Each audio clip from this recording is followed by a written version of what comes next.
ಆದರೆ ರಾವ್ ತಮಗೆ ಪ್ರತ್ಯೇಕವಾಗಿ ಬರೆದಿದ್ದ ಪತ್ರವನ್ನಿಡಿದು ಹಾರಾಡಿಬಿಟ್ಟರು. ಅಂತೂ ಅವನ ಸ್ವಭಾವ ಬದಲಾಗಲಿಲ್ಲ. ಇಂಥ ಜನ ಕೂಡ ಪ್ರಪಂಚದಲ್ಲಿದ್ದಾರಲ್ಲ, ಸ್ವರವೀರಿಸಿದ್ದರು. ಕನಕಮ್ಮನಿಗೆ ತಲೆ ಬುಡ ಅರ್ಥವಾಗಲಿಲ್ಲ. ರಾವ್ ಆವೇಶ ಆರ್ಭಟ ಅಪರೂಪ. ಜೀವನದ ಜೊತೆ ರಾಜಿಯಾಗಿ ಬಿಡುವುದು ಅವರ ಸ್ವಭಾವಕ್ಕೆ ಕರಗತವಾದದ್ದು. ಕುಮಾರ್ ಪತ್ರನ ಏನಂತ ಬರೆದಿದ್ದಾನೆ? ನಿಧಾನವಾಗಿ ಕನಕಮ್ಮ ಕೇಳಿದಾಗ ರಾವ್ ಸುಮ್ಮನಾದರು. ಮುಖ ಕೆಂಪಾಗಿತ್ತು, ತುಟಿಗಳು ನಡುಗುತ್ತಿದ್ದವು. ಕನಕಮ್ಮ ತಾವೇ ಪತ್ರ ಓದಿಕೊಂಡರು. ಗೊಣಗಾಡಿ ಅತ್ತು ಕರೆದು ರಂಪ ಮಾಡಲು ಹೋಗಲಿಲ್ಲ. ಅವರಿಷ್ಟ ಬಿಡಿ ಎಂದಾಗ ರಾವ್ ಕಣ್ಣರಳಿಸಿದರು. ಅಚ್ಚರಿ ಮಿನುಗಿತು. ಬೋರ್ಡಿಂಗ್ನಲ್ಲೇ ಬಿಟ್ಟು ಓದಿಸಿಕೊಳ್ಳಿ. ಇಷ್ಟಕ್ಕೂ ಸುಮ್ಮನೆ ತಲೆ ಕೆಡಿಸಿಕೊಳ್ಳೋದ್ರಿಂದ ಯಾವ ಪ್ರಯೋಜನ? ತಣ್ಣನೆ ಸ್ವರದಲ್ಲಿ ನುಡಿದರು. ರಾವ್ ಮೌನ ವಹಿಸಿದರು. ಮಿದುಳಿನಲ್ಲಿದ್ದ ಆಸೆ ಸತ್ತಿತ್ತು. ನಿರ್ಲಿಪ್ತರಾದರು. ಈಗ ಎಲ್ಲ ವಿಷಯಗಳು ಹಿಂದೆ ಸರಿದರೂ ವಿಜಯಳ ಸಮಸ್ಯೆ ಬೃಹದಾಕಾರವಾಗಿ ಬೆಳೆದು ನಿಂತಿತ್ತು.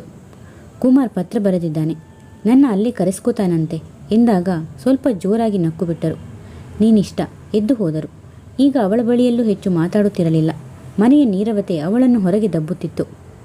ಸಿಡಿಯುವ ಮಿದುಳನ್ನು ಸಮಾಧಾನಿಸುವುದು ಅವಳಿಂದ ಆಗಲಿಲ್ಲ. ಮಧ್ಯರಾತ್ರಿಯಲ್ಲಿ ಫೋನ್ ಕಿರುಚಿತು. ತಾನೇ ಎತ್ತಿಕೊಂಡಳು. ಹಲೋ. ರಾಜೀವ್ನ ತಣ್ಣನೆಯ ಸ್ವರಕ್ಕೆ ಬೆಚ್ಚಿದಳು. ವಿಜಯ. ನೋಡು ವಿಜಯ, ನನ್ನ ಬಲವಂತವೇನೂ ಇಲ್ಲ. ಮಧು ಬಿದ್ದು ಪೆಟ್ಟು ಮಾಡಿಕೊಂಡಿದ್ದಾನೆ. ನೀನು ಇಷ್ಟಪಟ್ಟರೆ ಬಂದು ನೋಡಬಹುದು.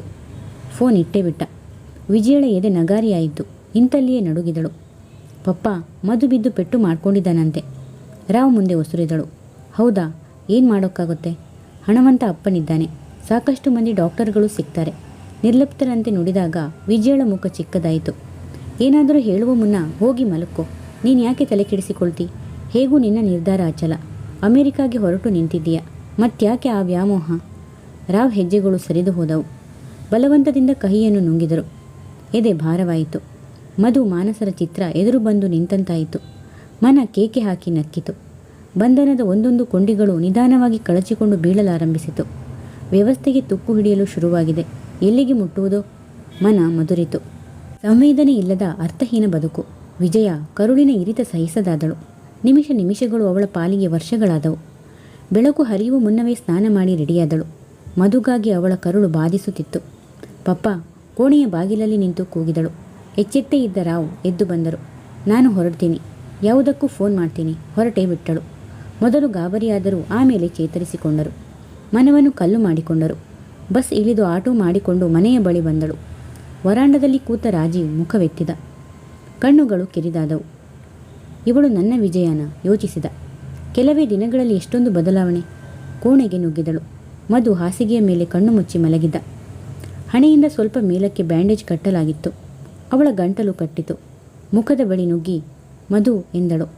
ಸ್ವರದಲ್ಲಿ ಅಪಾರವಾದ ತಾಯಿಯ ಮಮತೆಯ ಅಂತಃಕರಣ ಮಿಡಿಯುತ್ತಿತ್ತು. ಮೆಲ್ಲಗೆ ಕಣ್ತೆರೆದ. ಮಮ್ಮಿ. ಎರಡು ಕೈಚಾಚಿ ಅವಳ ಕೊರಳನ್ನು ತಬ್ಬಿದ. ನೀನು ತಾತನ ಮನೆಗೆ ಹೋಗಬಾರ್ದು ಎಂದಾಗ ತುಟಿ ಕಚ್ಚಿಕೊಂಡಳು. ನೋವು ಇದೆಯಾ? ಹಣೆ ಬಟ್ಟೆಯ ಮೇಲೆ ಕೈ ಆಡಿಸಿದಳು.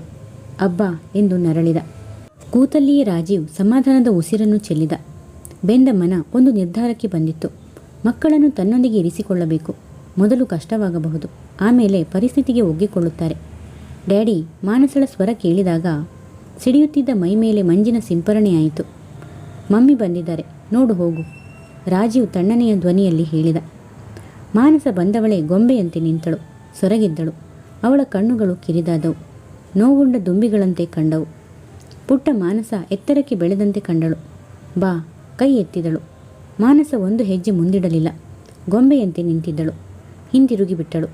ವಿಜಯಳ ಹುಬ್ಬೇರಿತು. ಮಮ್ಮಿನ ಮಾತಾಡ್ಸಿಲ್ವಾ? ಬಿಕ್ಕುವ ಸದ್ದು ಕೇಳಿಸಿತು. ರಾಜೀವನ ಸಮಾಧಾನದ ನುಡಿಗಳು ಕಿವಿಗೆ ಬಿದ್ದವು. ಕೂತಲ್ಲೇ ಕಲ್ಲಾದಳು. ಅಮ್ಮವರೇ, ಕಾಫಿ. ಅಡಿಗೆಯವನು ತಂದಿಟ್ಟಾಗ ಅದರತ್ತಲೇ ನೋಡಿದಳು. ಪರಕೀಯತೆ ಕುಟುಕಿ ನೋಯಿಸಿತು. ಲೋಟದ ಬಳಿ ಹೋಗಲು ಕೈ ಮುಂದಾಗಲಿಲ್ಲ. ತಗೋ ವಿಜಯ ಕಾಫಿ. ಸ್ವರ ಬಂದತ್ತ ನೋಡಿದಳು. ರಾಜೀವ್ ನಿಂತಿದ್ದ. ಗಂಭೀರವಾಗಿದ್ದ. ಮೊದಲಿನ ತುಂಟತನವಿಲ್ಲ ಕಣ್ಣುಗಳಲ್ಲಿ. ರಾತ್ರಿನೇ ತಿಳಿಸಿದ್ರೆ ನಾನೇ ಬರ್ತಾ ಇದ್ದೆ. ನೋಟವನ್ನು ಬೇರೆಲ್ಲಿಯೋ ನೆಟ್ಟು ಅರ್ಥಗರ್ಭಿತವಾಗಿ ಹೇಳಿದ. ಏನೂ ತೊಂದರೆ ಆಗಲಿಲ್ಲ. ಮೇಲೆದ್ದಳು. ಹೊರಗಡೆ ಬಂದಳು. ಮಾನಸ ಪುಸ್ತಕ ಜೋಡಿಸಿಡುತ್ತಿದ್ದಳು. ಕಣ್ಣುಗಳು ಕಿರಿದಾದವು. ಮಾನಸ. ಮುಖ ಮೇಲೆತ್ತಿದಳು. ಕಣ್ಣುಗಳಲ್ಲಿ ವಿಚಿತ್ರ ತುಮುಲ ಕಂಡಾಗ ಬೆಚ್ಚಿದಳು. ನನ್ನ ಮೇಲೆ ಕೋಪಾನ? ಪ್ರೀತಿಯ ಮುಂದೆ ಸ್ವಾಭಿಮಾನ ಸತ್ತಿತು. ಮಾನಸಳ ಕಣ್ಣಂಚಿನಲ್ಲಿ ಜಿನುಗಿದ ಕಂಬನಿ ಕೆನ್ನೆಗಳ ಮೇಲೆ ಜಾರಿತು. ಮುಂಗೈಯಿಂದ ತೊಳೆದುಕೊಂಡಳು. ತುಟಿ ಎರಡು ಮಾಡದೆ ಪುಸ್ತಕಗಳನ್ನು ಜೋಡಿಸಿಟ್ಟುಕೊಂಡು ಎದ್ದು ಹೋದಳು. ವಿಜಯಳ ಎದೆಗೆ ಗುದ್ದಿದಂತಾಯಿತು. ಇವಳು ನನ್ನ ಮಾನಸನ? ಅವಳ ನಿರಾಶೆ ಈ ಬದಲಾವಣೆಗೆ ಕಾರಣವಿರಬಹುದೇ? ತಿಂಡಿ ಬೇಡ, ಒಂದೇ ಉಸಿರಿಗೆ ಹೇಳಿ ಹೊರ ಹೋದಳು. ಅವಳು ಹೋದತ್ತಲೇ ನೋಡಿದಳು, ನಿಬ್ಬೆರಗಾದಳು. ಕಲ್ಪಿಸಿಕೊಳ್ಳದ, ಕನಸಿನಲ್ಲೂ ಕಾಣದ ಬದಲಾವಣೆ. ರಾತ್ರಿಯವರೆಗೆ ಮಾನಸ ಅವಳತ್ತ ಸುಳಿಯಲಿಲ್ಲ. ಮಧು ಬಳಿ ಕೂತೆ ವಿಜಯ ವೇಳೆ ಕಳೆದಳು. ಕತ್ತಲು ಹರಡಿಕೊಂಡ ಮೇಲೆ ಹೊರಬಂದಳು. ರಾಜೀವ್ ಲಾನ್ ಮೇಲೆ ಹಾಕಿದ್ದ ಬೆತ್ತದ ಚೇರ್ ಮೇಲೆ ಕೈಕಟ್ಟಿ ಮುಖ ಮೇಲೆತ್ತಿ ಕೂತಿದ್ದ. ಹೆಜ್ಜೆಗಳು ಅತ್ತ ಸರಿದವು. ಎಚ್ಚೆತ್ತ ರಾಜೀವ್ ಕಾಲುಗಳನ್ನು ಹಿಂದಕ್ಕೆಳೆದುಕೊಂಡು ಸರಿಯಾಗಿ ಕೂತ. ಕೂತ್ಕೋ ವಿಜಯ. ಅತ್ತೆ ಮಾವ ಹೇಗಿದ್ದಾರೆ? ಸಹಜವಾಗಿ ಪ್ರಶ್ನಿಸಿದ. ಸ್ವರದಲ್ಲಿ ಯಾವ ಸ್ಪಂದನವೂ ಇರಲಿಲ್ಲ. ಕೂತವಳು ನಿಧಾನವಾಗಿ ತಲೆ ಮೇಲೆತ್ತಿ ಚೆನ್ನಾಗಿದ್ದಾರೆ. ಮಧು ಹೇಗೆ ಪೆಟ್ಟು ಮಾಡಿಕೊಂಡ? ಗಾಯ ತುಂಬ ಆಳವಾಗಿದೆಯಾ ಎಂದು ಕೇಳಿದಳು. ಶಾಲೆ ಬಸ್ಸಿನಿಂದ ಇಳಿಯುವಾಗ ಬಿದ್ದನಂತೆ. 6 ಸೂಚರ್ ಹಾಕಿದ್ದಾರೆ. ನಾನು ತೊಂದರೆ ಕೊಟ್ಟೆ ಅಂತ ಕಾಣಿಸುತ್ತೆ. Excuse me. ಹೃದಯಕ್ಕೆ ಭಾರಿ ಪೆಟ್ಟು ಬಿದ್ದಂತಾಯಿತು. ವಿಲಿ ವಿಲಿ ಒದ್ದಾಡಿದಳು. ಕುಮಾರ್ನಿಂದ ಪತ್ರ ಬಂದಿತ್ತಾ? ಏನು ಬರೆದಿದ್ದ? ಮೆಲ್ಲಗೆ ವಿಜಯ ತಲೆ ಎತ್ತಿದಳು. ರಾಜೀವ್ನ ನೋಟ ನೇರವಾಗಿತ್ತು. ತೀಕ್ಷ್ಣತೆಯ ಕಾವಿರಲಿಲ್ಲ. ತಣ್ಣನೆಯ ಮಂಜಿನ ಸ್ಪರ್ಶವಿತ್ತು. ಬರೆದಿದ್ದ. ಕೆಮ್ಮಿದಳು. ರಾಜೀವ್ ಸ್ವಲ್ಪ ಮುಂದಕ್ಕೆ ಬಾಗಿದ. ಅವನ ಕಿವಿಗಳು ಚುರುಕಾದವು. ಆದಷ್ಟು ಬೇಗ ಏರ್ಪಾಟು ಮಾಡ್ತಾನಂತೆ ಎಂದಾಗ ದೀರ್ಘವಾಗಿ ನೋಡುತ್ತಾ wish you best of luck ಎಂದ. ಡ್ಯಾಡಿ. ಮಾನಸ ಓಡಿ ಬಂದು ಅವನ ಕುತ್ತಿಗೆಗೆ ಜೋತು ಬಿದ್ದಳು. ಅಸೂಯೆಯಿಂದ ವಿಜಯಳ ಮನ ಚೀರಾಡಿತು. ಇಂತಹ ಸಂದರ್ಭದಲ್ಲಿ ಹಿಂದೆ ಅವಳ ಕಣ್ಣುಗಳು ಅರಳುತ್ತಿದ್ದವು. ಈಗ ಪರಕೀಯತೆ ಹಿಂಸೆ ಎನಿಸಿತು. ಮಾನಸಳತ್ತ ನೋಡಿದಳು. ಕಿರುಗಣ್ಣಿನಿಂದ ಇವಳತ್ತ ನೋಡುತ್ತಿದ್ದಳು. ರಾಜೀವ್ ಅವಳ ಭುಜ ಸವರಿ ಮಧು ಎದ್ದಿದ್ದಾನೇನೋ ನೋಡ್ಕೊಂಡ್ ಬಾ ಹೇಳಿ ಕಳಿಸಿದ. ವಿಜಯಳ ಬಳಿ ಏಕಾಂತದಲ್ಲಿ ಆಡಬೇಕಾದ ಕೆಲವು ಮಾತುಗಳಿದ್ದವು. ಅನಿರೀಕ್ಷಿತವಾಗಿ ಸಂದರ್ಭ ಒದಗಿ ಬಂತು.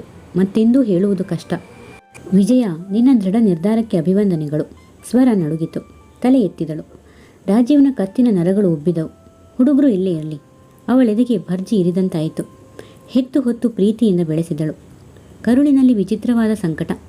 ಉಸಿರಾಡುವುದೇ ಕಷ್ಟವೆನಿಸಿತು. ಕಣ್ಣು ಗುಡ್ಡೆಗಳು ಕಂಬನಿ ಸರೋವರದಲ್ಲಿ ತೇಲಿತು. ಹೆತ್ತ ಕರುಳಿನ ಸಂಕಟ ನನಗೆ ಅರ್ಥವಾಗುತ್ತೆ. ದಯವಿಟ್ಟು ದೊಡ್ಡ ಮನಸ್ಸು ಮಾಡಿ ಕ್ಷಮಿಸಿಬಿಡು. ವಿಜಯ ಮೌನವಾಗಿ ಕೂತಳು. ತುಟಿಗಳು ಬಿಗಿದುಕೊಂಡಿದ್ದವು. ಖಂಡಿತ ಇದನ್ನು ಒಪ್ಪಲು ಅವಳ ಮನಸ್ಸಿದ್ದವಿಲ್ಲ. ಅದನ್ನು ಬಾಯಿಬಿಟ್ಟು ಆಡಲಾರದಷ್ಟು ಎದೆ ಭಾರವಾಗಿತ್ತು. ಏನಾದರೂ ಮಾತಾಡು ವಿಜಯ. ಸುಮ್ಮನೆ ಕೂತ್ರೆ ಬೇಸರ. ನಮ್ಮಿಬ್ಬರ ಬಂಧನನ ಸುಲಭವಾಗಿ ಬಿಡಿಸಿಕೊಳ್ಳೋಕೆ ಸಿದ್ಧವಾಗಿದ್ದೆ. ಆದರೇನು, ಸ್ನೇಹಿತರಂತೆ ಮುಂದುವರಿಯೋಕೆ ಅಭ್ಯಂತರವೇ? ಅವಳು ಮುಖ ಕಿವುಚಿದಳು. ಬಾಯಿಬಿಟ್ಟು ಏನಾದರೂ ಹೇಳಬೇಕೆಂದು ಎಷ್ಟೋ ಪ್ರಯತ್ನಪಟ್ಟಳು. ಸ್ವರ ಹೊರಡಲಿಲ್ಲ. ಸ್ವರವೆತ್ತಿದರೆ, ತುಟಿಗಳು ಬಿಚ್ಚಿದರೆ ತಾನಾಗಿ ಮಾತಿನ ಪ್ರವಾಹ ಹೊರಡುತ್ತೆ. ಮನ ಕೂಡ ಹಗುರವಾಗುತ್ತೆ. ಮುಖ ಮೇಲೆತ್ತಿ ನಿಟ್ಟುಸಿರನ್ನು ಹೊರದಬ್ಬಿದ. ಡ್ಯಾಡಿ. ಮಧು ಕರೆಯುತ್ತೆ. ಮಾನಸ ಸ್ವರವೆತ್ತಿ ಕೂಗಿದಾಗ ಅತ್ತ ನಡೆದ. ಅನ್ಯ ಮನಸ್ಕಳಾಗಿ ಕೂತಳು. ತಪ್ಪು ರಾಜೀವ್ನದ್ದಾಗಿದ್ದರೂ ಶಿಕ್ಷೆಯ ಭಾರ ಪೂರ್ಣವಾಗಿ ಇವಳ ಮೇಲೆ ಬಿದ್ದಂತಾಗಿತ್ತು. ಮಧು, ಮಾನಸ ಅವನಿಗೆ ಪೂರ್ತಿಯಾಗಿ ಅಂಟಿಕೊಂಡಿದ್ದರು. ಅವನೆದೆಯ ಪ್ರೀತಿಯ ಬಟ್ಟಲು ಅವರಿಗಾಗಿ ತುಡಿಯುತ್ತಿತ್ತು. ಬಹಳ ಹೊತ್ತಿನ ಮೇಲೆ ಎದ್ದು ಬಂದಳು. ಕೊಂಡಿಗಳು ಒಂದೊಂದೇ ಕಳಚಿಕೊಳ್ಳುವ ಅನುಭವವಾಯಿತು. ಮಮ್ಮಿ ನಿಂತಲ್ಲಿಯೇ ತಲೆ ತಿರುಗಿಸಿದಳು. ಮಧು ಆಸೆಯ ಕಣ್ಣುಗಳು ಮಿಂಚಿದವು. ಸಂಮೋಹನ ಶಕ್ತಿಗೆ ಒಳಗಾದಂತೆ ಹೆಜ್ಜೆಗಳು ಅತ್ತ ಸರಿದವು. ಮಮ್ಮಿ ಇರ್ತಾರೆ. ರಾಜಿ ಹೊರಗೆ ನಡೆದ. ಮಧು ತಾಯಿಯ ಕೈಯನ್ನು ತನ್ನ ಹಿಡಿಯಲ್ಲಿ ತೆಗೆದುಕೊಂಡ. ಬೆಂದ ವಿಜಯಳ ಮನಕ್ಕೆ ಚೈತನ್ಯ ತುಂಬಿದಂತಾಯಿತು. ಮಮ್ಮಿ ಎಲ್ಲೂ ಹೋಗಬೇಡ. ಸ್ವರದಲ್ಲಿ ಅಳು ಬೆರೆತಿತ್ತು. ತಲೆಯನ್ನು ಮೃದುವಾಗಿ ಸವರಿದಳು. 108 ವಿಷಯಗಳನ್ನು ಹೇಳಿದ. ಮಾನಸ ಮಾತ್ರ ಅವಳ ಬಳಿ ಸುಳಿಯಲಿಲ್ಲ. ಚಿಂತಿತಳಾದಳು. ಬಹಳ ಅವಳಿಗೆ ಅಂಟಿಕೊಂಡು ಬೆಳೆದಿದ್ದಳು. ರಾಜೀವ್ ತನ್ನಿಂದ ಅವಳನ್ನು ಸೆಳೆದುಕೊಳ್ಳುವ ಪ್ರಯತ್ನ ನಡೆಸಿದ್ದಾನೆಯೇ? ಮನ ಒಪ್ಪಲಿಲ್ಲ. ಕಪಟವರಿಯದ ಕಲ್ಮಶರಹಿತ ಹೃದಯ ಅವನದು. ಆದರೆ ಕಹಿಯಾದ ಉಗುಳನ್ನು ನುಂಗಿದಳು. ನೀನೇ ಊಟ ಮಾಡಿಸು. ಮಧು ಗೋಗರೆದ. ವಿಜಯಳ ತಾಯ್ತನ ತಂಪಾಯಿತು. ತಾನೇ ತಿನ್ನಿಸಿದಳು. ಅವನ ಪಕ್ಕವೇ ಮಲಗಿದಳು. ಹಾಯಾಗಿ ನಿದ್ದೆ ಬಂತು. ಇಂತಹ ಸಮಯದಲ್ಲೂ ರಾಜೀವ್ ಕೆಮ್ಮು ಅವಳನ್ನು ಎಚ್ಚರಿಸಿತು. ಎದೆ ಒಡೆಯುವಂತಹ ಕೆಮ್ಮು. ತಟ್ಟನೆ ಎದ್ದಳು. ಮುಖದಲ್ಲಿ ಗಾಬರಿ ಕಾಣಿಸಿಕೊಂಡಿತು. ಒಂದೇ ಸಮನೆ ಕೆಮ್ಮುತ್ತಿದ್ದ. ವರಾಂಡದ ಕತ್ತಲಿನಲ್ಲಿ ಕೂತ ಅವನ ಆಕಾರ ಸ್ಪಷ್ಟವಾಯಿತು. ಸ್ವಿಚ್ ಅದುಮಿ ಬೆಳಕು ಹಾಕಿದಳು. ಮುಂದುವರಿಯುವುದು. ಹೆಚ್ಚಿನ ವಿಡಿಯೋಗಳಿಗಾಗಿ ಪ್ಲೀಸ್ ಸಬ್ಸ್ಕ್ರೈಬ್ ಮಾಡಿ, ಲೈಕ್ ಮಾಡಿ, ಶೇರ್ ಮಾಡಿ, ಕಮೆಂಟ್ಸ್ ಮಾಡಿ ಮತ್ತು ಬೆಲ್ ಐಕಾನ್ ಕ್ಲಿಕ್ ಮಾಡಿ. ಕಥೆಯ ಎಲ್ಲ ಭಾಗಗಳಿಗಾಗಿ ಪ್ಲೇಲಿಸ್ಟ್ ಚೆಕ್ ಮಾಡಿ.